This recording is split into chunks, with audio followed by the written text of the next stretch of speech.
কয় আমাদের মুখের ভাষা কাইরা নিব, ওরা কয় আমাদের মুখের ভাষা কাইরা নিব, আমাদেরকে বাংলা বলতে দিবে না।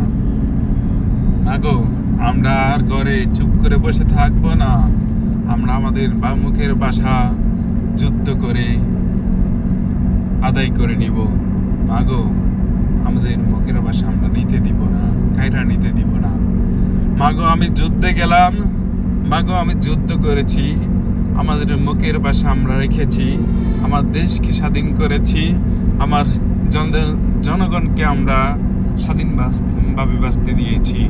মাগো, আমার ইসলামটাকেও আমি এদেশে টিকিয়ে রাখবো, ইসলামটাকেও আমি টিকিয়ে রাখবো, আমার ইসলামকেও আমরা কায়রা নিতে দিব না। কিছু ইহুদি দোষেরা আমাদের ইসলামকে কায়রা নিতে চায়। মাগো, সেটা যেমন যুদ্ধ করে আমার মুখের ভাষা অর্জন করেছি, মাগো আমার ইসলামটাকে আমরা কায়েম করে রাখবো যুদ্ধ করে, ইনশাআল্লাহ।